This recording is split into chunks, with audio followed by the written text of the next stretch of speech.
आपके आने से प्रभु बनी सुख धाम है। अमृत करुणाधार हरा धरती का भार, ऐसे वीर चरणों में कोटिश प्रणाम है। ऐसे वीर चरणों में कोटिश प्रणाम है। नाम जिनवर का सुखकारी, जपो नित जग के नर नारी।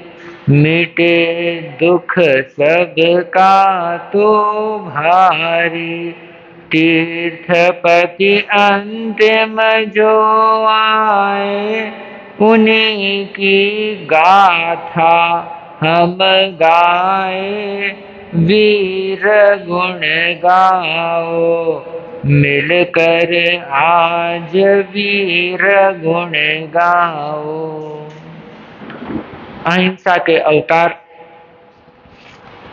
चरम तीर्थंकर शासनपति श्रमण भगवान महावीर स्वामी की सदाकाल जय हो, विजय हो।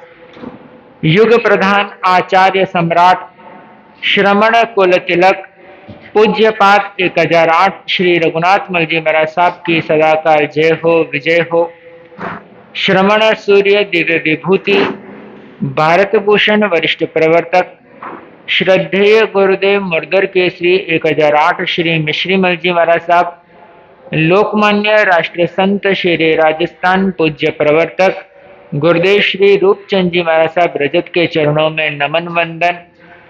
श्रमण संघ के चतुर्थ पटधर ध्यान योगी आचार्य सम्राट पूज्य डॉक्टर श्री शिव मुनि जी महाराज साहब, श्रमण संघीय युवाचार्य प्रवर पूज्य श्री महेंद्र ऋषि जी महाराज साहब, मुरधरा भूषण शासन गौरव पूज्य प्रवर्तक गुरुदेव श्री सुकनमल जी महाराज साहब, तपस्वी रत्न ज्योतिष सम्राट उप प्रवर्तक परम पूज्य गुरुदेव श्री अमृत मुनि जी महाराज साहब आदि संत मुनि राजों के पावन चरण कमल में कोटि कोटि नमन वंदन अभिनंदन।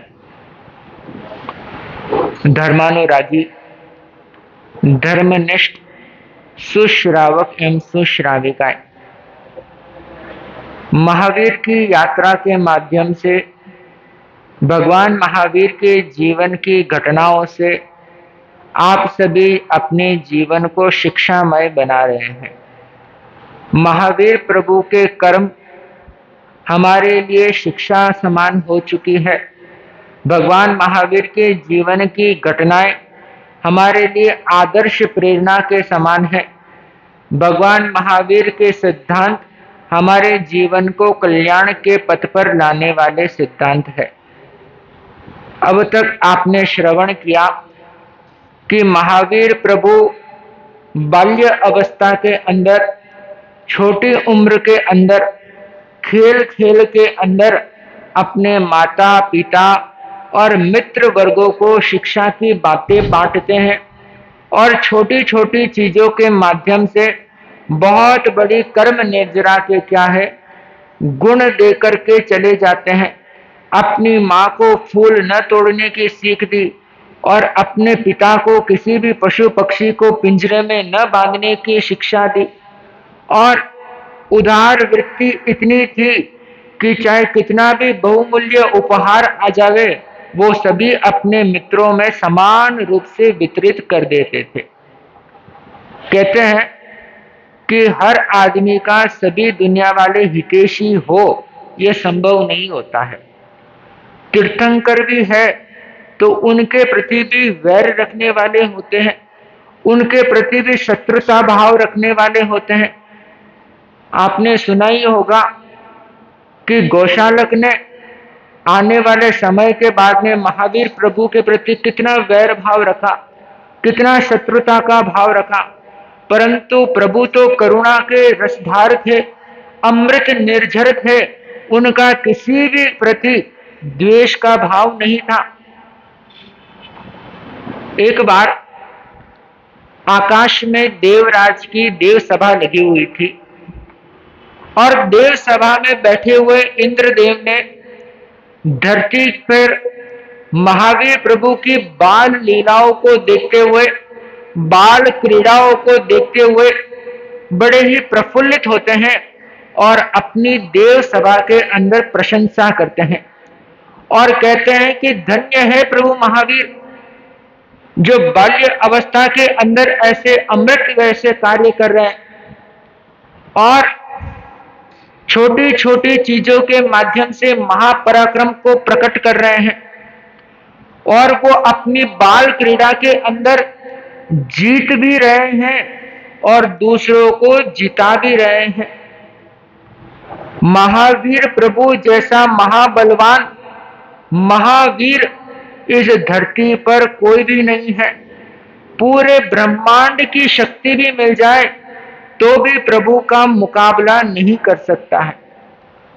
जब देवराज के मुंह से ऐसी प्रशंसा निकली तो काफी देवताओं ने तो सराहना की, सभी ने अनुमोदन किया, हाँ में हाँ मिलाई, परंतु उनमें से एक देव ऐसा भी था जो देवराज की कथन से समर्थ नहीं रख रहा था, यानी कि वो इंद्रदेव के वचन पर विश्वास नहीं कर रहा था और उसे प्रभु के बल के ऊपर संदेह होने लगा और उसने कहा कि देवराज आए जिस दिन किसी की भी प्रशंसा कर लेते हैं, पर मैं महावीर की परीक्षा करके देवराज की बात को क्या कर दूं, झुटला दूं। देवताओं में सम्यक दृष्टि देव भी होते हैं और मिथ्या दृष्टि देव भी होते हैं। सम्यक दृष्टि वाला देव ऐसा कृत्य कभी भी नहीं करता है, परंतु मिथ्या दृष्टि से जो ग्रसित देव होता है उसके मन में ईर्ष्या, राग, द्वेष, मान, छल, ये सारे दुर्भाव क्या है, होते हैं। तो उसने बिना इंद्रराज को कहे धरती पर आकर के महावीर प्रभु की परीक्षा लेने के लिए उपस्थित होता है और महावीर प्रभु तो अपने बाल लीलाओं को दिखा रहे थे और वो एक प्रकार का खेल खेल रहे थे। खेल ऐसा कि सभी मित्र एक निश्चित दूरी से दौड़ लगाकर वृक्ष के ऊपर तक चढ़ना और जो सबसे पहले वृक्ष के ऊपर तक पहुंचेगा वो विजेता होगा और जो सबसे लास्ट में पहुंचेगा वो हारा हुआ माना जाएगा। अब इस देवता को परीक्षा लेने का अवसर मिल गया। महावीर प्रभु थे, समस्त शक्तियों के संपन्नधारी थे और उन्होंने दौड़ लगाई और वो सबसे पहले क्या हो गए, वृक्ष के ऊपर चढ़ गए, पहुंच गए और सारे मित्र कहां रह गए, वृक्ष के नीचे रह गए और वृक्ष के बीच में क्या हो गया, वो देवता विशाल नाग का रूप बना करके फुफकारता हुआ वृक्ष की टहनियों में लिपट गया और जैसे ही अन्य बालकों की दृष्टि उस सांप पर पड़ी तो सभी जोर जोर से चिल्लाने लगे और वर्धमान को इंगित करते हुए कहे कि नीचे सांप है, नीचे मत आना, सांप है करके जोर जोर से चिल्लाने लगे। वर्धमान तो जन्मजात निर्भय के धनी थे, किसी भी चीज से भय खाने वाले नहीं थे और ऐसे सांप से तो वो बिल्कुल भी भय नहीं खाने वाले थे। उन्होंने कहा डरो मत, मैं सब ठीक कर दूंगा, कुछ भी नहीं होगा। और वो नीचे उतरते उतरते एक हाथ से तो सांप का फण पकड़ा और दूसरे हाथ से सांप की पूंछ पकड़ ली। देव था वो, नाग का रूप धारण किया हुआ था। खूब उस सांप ने देव की शक्ति को आजमाया, विशाल बनने की कोशिश की, महावीर को लपेटने की कोशिश की, परंतु महावीर के हाथ में अगर कोई चीज आ जाए उससे छुड़ा पाने में कोई भी सक्षम नहीं होता है। जैसे वो गोल आंठे खाने की कोशिश करता, महावीर दोनों हाथ से पकड़कर उसको खींच करके क्या कर देते, सीधा कर देते। और पास में सभी बालक क्या हो गए, डर गए। वो कहने लगे, चिल्लाने लगे कि वर्धमान काट जाएगा, छोड़ दो तुम इसे। और महावीर तो करुणा के धारी थे, उन्होंने एक तरफ इस सांप को छोड़ते हुए उसको क्या दे दिया, अभय दान दे दिया। इस घटना से हमें यह सीख मिलती है कि हमारे घर के जो छोटे छोटे बालक होते हैं उनके अंदर अभय का गुण प्रकट कराओ। किसी भी चीज से उन्हें भयभीत होने की सीख ना दो, बल्कि निर्भय की साधना कराओ। आज के बच्चे बड़े विचित्र होते हैं कि कमरे में सोते हैं और लाइट बंद हो जाए तो डरने लगते हैं, कांपने लगते हैं। कहीं आप बाजार में अकेला भेज दो और इतने कायर होंगे कि अकेले जाने में भी क्या नहीं होते हैं, वो तैयार नहीं होते हैं। वो नाग देव बना हुआ हार गया, परंतु मन में अभी भी क्या है, परीक्षा लेने की चाह है। एक और बार महावीर प्रभु अपने सम उम्र के मित्रों के साथ क्रीड़ा कर रहे थे। अब क्रीड़ा दौड़ लगाने की थी, रेस लगाने की थी, और इसके अंदर एक शर्त यह भी थी कि जो सबसे पहले पहुंचेगा वो जीतेगा और जो सबसे लास्ट में पहुंचेगा वो हारेगा। परंतु जो हारेगा उसके पीठ पर जो जीतने वाला है वो सवार होएगा। क्रीड़ा है, बालपन में ऐसा ही खेल होता था। आज तो खेल का स्वरूप ही बदल गया है। बच्चों को मोबाइल गेम से फुर्सत नहीं मिलती है, फिजिकल एक्टिविटी नहीं होती है।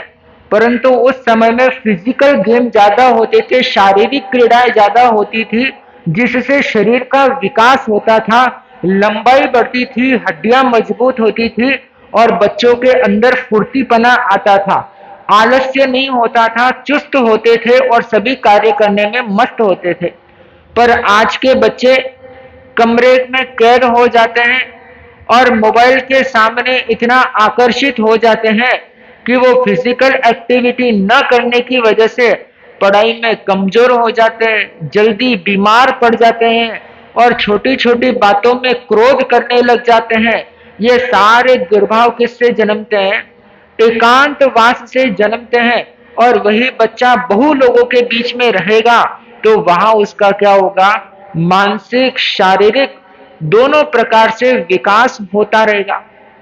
क्रीड़ा का आयोजन हुआ और देवता ने सोचा परीक्षा लेने का एक और मुझे क्या मिल गया है? अवसर मिल गया है। देवता भी कुमार का रूप धारण करके उस खेल में क्या हो जाता है? छल के साथ संलग्न हो जाता है। दौड़ लगाने की क्रिया आरंभ होती है और महावीर प्रभु की दौड़ तो सबसे तेज होती है। दौड़ लगाना उन्होंने प्रारंभ किया और अपने सारे मित्रों से पहले वो क्या है? पहुंच गए और दौड़ लगाने की खेल में वो जीत गए। और उनमें से जो देव बना हुआ था वो सबसे लास्ट में जानबूझ करके पहुंचा और वो क्या हो गया? हार गया। और महावीर प्रभु क्या हो गए? उस हारने वाले खिलाड़ी देव के शरीर पर, पीठ पर सवार हो गए। अब वो मायावी था, छलिया था, कपटी था और उसने जैसे ही महावीर प्रभु को अपनी पीठ पर बैठाया, 2-4 कदम चले और अपने रौद्र रूप को उसने क्या कर लिया? धारण कर लिया। छोटे शरीर से विशाल विकराल देह बना दिया। पर्वत से भी ऊंचा उसका देह परिमाण हो गया। दांत उसके राक्षस की भांति बाहर निकले हुए, कान हाथी के कान से भी बड़े बड़े और बीच में बड़े बड़े छेद बने हुए, गोल मटोल उसका पेट और हाथों के नाखून क्या है? विशाल रूप से बाहर निकले हुए। एक राक्षस की जो छवि होती है उस छवि के अंदर वो देव प्रस्तुत हो गया। महावीर प्रभु ने देखा, ज्ञान का उपयोग लगाया और अवधि ज्ञान से उन्होंने जाना कि ये देव मेरी परीक्षा लेने के लिए क्या है? तीर्थंकर के बल की परीक्षा लेने के लिए आया है। नीचे खड़े सभी बालकों में से कुछ तो बेहोश हो गए और कुछ चिल्ला चिल्ला करके क्या हो गए? थक गए, सुस्त हो गए, कमजोर पड़ गए। तभी वहां पर महावीर प्रभु ने अपने हाथ से ऐसा मुष्टि प्रहार किया, मुक्का लगाया कि जो देव विशाल रूप धारण किया हुआ था एक ही पल में वामन जैसा क्या हो गया, छोटा हो गया, नीचे हो गया, और देव का सारा गर्व क्या हो गया, खत्म हो गया।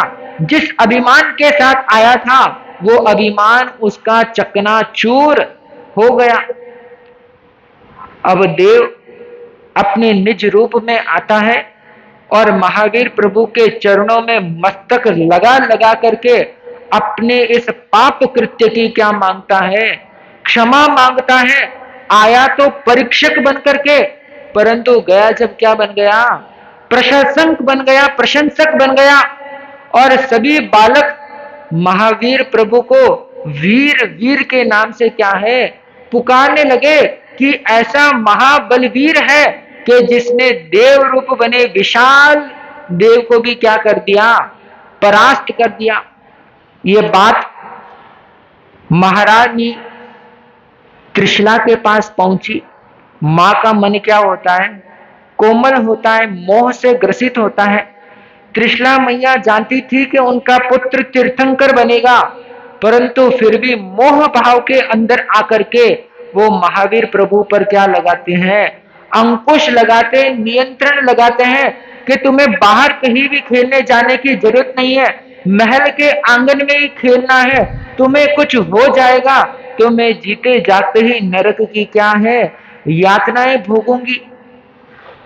महावीर माता के परम आज्ञाकारी, और मां ने कहा पुत्र तुम निश्चय ही बलवीर हो, परंतु मां के हृदय का क्या करो, सम्मान करो। और सहजता के रूप में मां के वचनों को क्या कर लिया, स्वीकार कर लिया। ऐसे थे प्रभु महावीर जो चाहे तो देव को भी परास्त कर सकते थे, और जब मां की आज्ञा मिल जाती है तो कोमल मन वाले नन्हे से बालक रूप में भी हो जाते हैं। शक्ति हर मनुष्य के पास होती है, परंतु शक्ति का उपयोग कैसे करना, किस समय में करना, कब उस शक्ति का सही समय पर उपयोग करना, इसका ज्ञान बहुत कम लोग जानते हैं। थोड़ा सा शक्ति प्राप्त हो जाए और व्यक्ति आसमान में लहराने लगता है और सभी को तुच्छता की श्रेणी में क्या है, मानने लगता है। परंतु महावीर के पास इतना बल था, चाहे तो पूरे भारत की सीमाओं को क्या कर सकते थे, वो नियंत्रित कर सकते थे, अंकुश लगा सकते थे और अखंड सम्राट भी बन सकते थे। परंतु उन्होंने अपनी शक्ति का कभी भी दुरुपयोग नहीं किया, किसी निजी स्वार्थ में उपयोग नहीं किया। कोई कहे कि फलाने का गर्व गलाना है, तुम्हारी ताकत उपयोग करो, वो उपयोग करने वाले नहीं थे। जो महावीर छोटी सी बाल अवस्था में देवता तक को हराने में सक्षम थे, वही महावीर जब एक साधक बन गए, एक संत बन गए, तो एक देवता आकर 20-20 बार मरने जैसा कष्ट देता है तो भी उसके ऊपर क्या नहीं रखते हैं, वैर का भाव नहीं रखते, शक्ति का प्रयोग नहीं करते। इन कहानी से हमें यह सीख मिलती है कि मनुष्य को हमेशा से शक्ति संपन्न होना चाहिए, परंतु उन शक्ति का उपयोग कभी भी किसी के अहित के लिए नहीं, बल्कि किसी के भी कल्याण के लिए क्या करना चाहिए, उपयोग करना चाहिए। हमारे भीतर की जो क्वालिटी है, हमारे भीतर का जो गुण है, वो किसी के कल्याण में काम आए, न कि किसी के जीवन की बाधा में काम आए। आज लोग काफी सारे शक्ति संपन्न होते हैं, परंतु शक्ति को जैसे ही प्राप्त हो जाता है वो दुनिया वालों के बस में क्या है, आते नहीं है। नेताओं को आपने देखा होगा कि जब वोट मांगने के लिए आते हैं तो बड़े बड़े छोटे छोटे बालकों के भी चरणों में क्या लगा देते हैं, हाथ लगा देते हैं, कंधे पर बैठा देते हैं, पास में खड़े रह करके फोटो खिंचवाने लगते हैं। और वही नेता जब पद मिल जाता है, अधिकार मिल जाता है, शक्ति मिल जाती है, तो उसी नेता के पास अगर कोई काम हो तो आपके चप्पल की जूतियां घस जाएगी, परंतु वो नेता पिघलने वाले नहीं होते हैं। कहने का तात्पर्य यह है कि अगर हमारे पुण्य से हमें ताकत मिली है, शक्ति मिली है, तो उसका मानव कल्याण के अंदर क्या करो, उसका उपयोग करो, किसी के भलाई में उपयोग करो। हमें अच्छी पोजीशन मिली है तो बनती कोशिश अच्छों का क्या करो, विकास करने का प्रयास करो।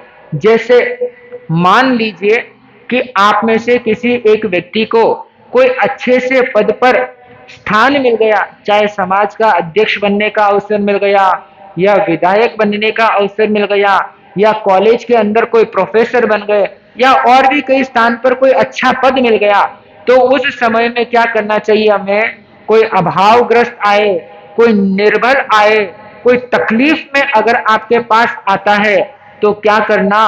अपनी शक्ति का किसी और के कल्याण में क्या करना? उपयोग करना। ध्यान रखना, हमारा किया हुआ कर्म ही हमारे जीवन को बचाने वाला होता है। अगर हम पुण्य को नहीं कमाते हैं तो हमारा जीवन क्या नहीं होता है? संरक्षित नहीं हो पाता है। संस्कृत के अंदर एक श्लोक है, वने रणे शत्रु जलाग्नि मध्ये महार्णवे पर्वत मस्तके वा सुस्थितो दुस्थितोपि वा रक्षन्ति पुण्यानि पुरा कृतानि। इसका मतलब ये होता है, वने रणे शत्रु जलाग्नि मध्य। वन मतलब ऐसा जंगल जहां पर आप भटकते हुए पहुंच गए और अकेले हैं। वन और रण, रण का मतलब युद्ध भूमि, जहां चार लोग लड़ रहे हैं, दो देश लड़ रहे हैं, मार काट हो रही है, कर्फ्यू लगा हुआ है। ऐसी स्थिति में आप अकेले हो गए और शत्रुओं से घिरे हुए हैं, चारों तरफ आपके शत्रु ही शत्रु है। और जलाग्नि मध्य, जल मतलब पानी के बीच में, अग्नि मतलब अग्निकांड के बीच में, महार्णवे पर्वत मस्तके वा, विशाल समुद्र के अंदर पर्वत की चोटी के ऊपर, अच्छी स्थिति में, खराब स्थिति में, इन सभी स्थानों पर रक्षन्ति पुण्यानि पुरा कृतानि। हमने जो पुण्य का उपार्जन किया है वो पुण्य ही हमारा वहां पर क्या करता है? बचाव करता है। मान लीजिए कोई शहर में आप घूमने के लिए गए और अकेले ही आप असमय में निकल गए, वहां पर आपका रक्षक कौन है? आपकी ताकत केवल अपने एरिया में चलेगी, पराये स्थान पर आपका ताकत वहां काम आने वाला नहीं है। परंतु आपका पुण्य मजबूत है तो आप पराये देश में जाकर के भी क्या रहोगे? सुरक्षित रहोगे, सुरक्षा कवच में रहोगे। अभी आपने देखा होगा कि हमारे प्रधानमंत्री कहां पर गए थे? कुछ ही दिनों पहले हमारे ही भारत की सीमा यानी कि पंजाब के प्रांत में गए थे, और पूरे सड़कों पर क्या लग गया था? जाम लग गया था। स्थिति ऐसी बन गई थी कि कहीं कोई ना कोई क्या होने वाला था, घटना घटने वाली थी। परंतु उनके पुण्य मजबूत थे, पुण्य उनका क्या कर रहा था? बचाव कर रहा था। तो वहां विपरीत स्थिति में भी उनका क्या हो गया? संरक्षण हो गया। और वही राजीव गांधी का क्या हुआ? क्या हुआ राजीव गांधी का? जो रक्षक थे, जो बचाव के लिए नियुक्त थे, जो बॉडीगार्ड थे, उन्हीं के बदौलत उनको क्या मिल गई? मृत्यु मिल गई। तो कहने का मतलब यह है कि पुण्य की अगर हमारे पास पोटली बंधी हुई है तो हमारा बाल भी बांका नहीं हो सकता है। हमारे अजमेर के अंदर मदार गेट नाम का एक स्थानक है, बहुत पुराना स्थानक है, और एक 7-8 साल पहले बड़ा ही पुराने टाइप का वो स्थानक था। सभी श्रावक जैसे आप प्रवचन सुन रहे वैसे प्रवचन सुन रहे थे। प्रवचन पूरा हुआ, सभी लोग अनायास रूप से स्थानक से बाहर आए, और जैसे ही सबने अपने कदम बाहर रखे और आकाश से ऐसी बिजली गिरी, पूरा स्थानक क्या हो गया? जमीन दोष हो गया, नीचे गिर गया। परंतु सभी लोग क्या हो गए? बाहर सुरक्षित रूप से हो गए। कैसे उनका बचाव हुआ? बल्कि स्थानक के अंदर तो संत रहते हैं, श्रावक लोग बाहर निकलते हैं, परंतु संत बाहर कैसे निकले? कोई ना कोई निमित्त ऐसे मिला कि संत भी बाहर निकले और पूरी बिल्डिंग क्या है? गिर गई। ये बचाव किसने किया? पुण्य ने बचाव किया। आप लोग श्रीपाल चरित्र का वांचन करते हैं, श्रवण करते हैं। श्रीपाल को कहां कहां परेशानी नहीं हुई, धवल सेठ ने कितना तकलीफ दिया, कितना दुख दिया, परंतु उनके पुण्य इतने मजबूत है कि सागर के अंदर भी फेंक दिया तो मगरमच्छ की पीठ पर सवार होकर के वो क्या होने लगे, आगे बढ़ने लगे। तो बंधुओं, महावीर की यात्रा हमें यह सीख और शिक्षा देती है कि अगर आप अमित पुण्य के बलधारी है तो चाहे देवता भी आपकी आकर परीक्षा लेवे तो भी आपका कुछ भी बिगड़ने वाला नहीं है। पुण्य से हमारा भौतिक सुख का क्या मिलता है, स्थान मिलता है, परंतु आत्मा के कल्याण के अंदर मोक्ष जाने की अवस्था में पुण्य की आवश्यकता आखिरी समय में नहीं पड़ती है, परंतु भौतिक जीवन के अंदर क्या जरूरत होती है, पुण्य की आवश्यकता होती है। हमारे बचाव की, हमारे संरक्षण की, हमारे आत्म विकास के अंदर, हमारे भौतिक परिस्थिति के अंदर सभी में क्या है, पुण्य की नितांत आवश्यकता होती है। पुण्य अगर हमें उस स्थिति में नहीं होता है तो दरिद्रमय हमारा क्या हो जाता है, जीवन हो जाता है। पुण्य हो तो ही व्यक्ति क्या चढ़ता है, ऊंचाई की ओर चढ़ता है। एक बार 100 लोग मीटिंग कर रहे थे, पंच पंचायती कर रहे थे, और उनमें से एक ने सोचा कि गांव के अंदर एक फलाना आदमी है जो हमेशा अध्यक्ष बन जाता है, इस बार हम उसे अध्यक्ष नहीं बनाएंगे करके पंच पंचायती कर रहे थे। और मन में यह सोचा कि गांव का एक सामर्थ्यवान व्यक्ति है, वो हमेशा अध्यक्ष बन जाता है, इस बार हम 100 लोग मिलकर के भी उसको क्या नहीं बनाएंगे, अध्यक्ष नहीं बनाएंगे। और सभी लोग विपरीत हो गए, सभी लोगों ने आपस की मीटिंग कर ली, परंतु सबने तय कर दिया कि फलाने व्यक्ति को अध्यक्ष बनाना है, और वो ऐसे ही चल करके उस मीटिंग में आ जाता है, और जैसे ही वो वहां पहुंचता है सभी के विचार क्या हो जाते हैं, बदल जाते हैं, और जिसको नहीं बनाना चाहते थे उसको क्या बना देते हैं, अध्यक्ष बना देते हैं। ये कैसे होता है पता है आपको, पुण्य की वजह से होता है। अगर हमारा पुण्य प्रबल है तो लोग चाहे कितने भी विपरीत हो फिर भी हम क्या रहते हैं, ऊंचाई की ओर रहते हैं, शिखर के अंदर होते हैं। परिवार के अंदर भी आप देखते होंगे, व्यापार के अंदर भी आप देखते होंगे, 4 दुकान लगी है, चारों ही किराने की दुकान है, परंतु एक का माल बड़ा ही जबरदस्त चलता है व्यापार, दूसरे का उससे कम, तीसरे का उससे कम, चौथा उससे कम। ये किसकी वजह से होता है, पुण्य की वजह से होता है। मान लीजिए हमारे डॉक्टर साहब यहाँ पर बैठे हुए हैं, हजारों लोग डॉक्टर की पढ़ाई करते हैं, परंतु यश किसको मिलता है, यश किसको मिलता है, जिसका पुण्य प्रबल हो उसी को क्या मिलता है, यशस्विता मिलती है। वरना पढ़ाई तो सभी क्या करते हैं, एक समान ही करते हैं, एक ही प्रकार का होता है।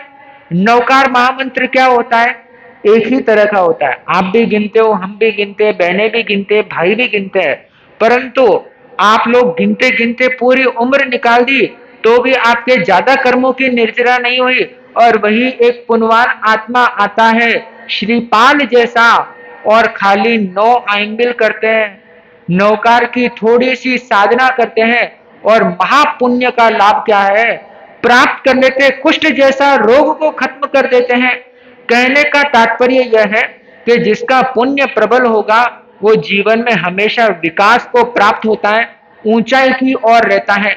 महावीर की यात्रा हमें यही सीख देती है कि महावीर प्रभु अनंत पुण्य के धारी थे, अनंत यशस्विता के धारी थे, कि देवता जैसा देव भी मारणांतिक परीक्षा लेने के लिए उपस्थित होता है, वो भी उनके चरणों में क्या हो जाता है, नतमस्तक होकर के समर्पित हो जाता है, सरेंडर हो जाता है। जो मारने के लिए आता है वो हमारे पुण्य के प्रभाव से क्या हो जाता है, सरेंडर हो जाता है। आज कई लोग एक दूसरे के लिए कुआं खोदते हैं, खाई खोदते हैं, परंतु जिसका पुण्य मजबूत होता है वो खाई में गिर करके भी क्या हो जाता है, ऊपर की ओर चढ़ जाता है।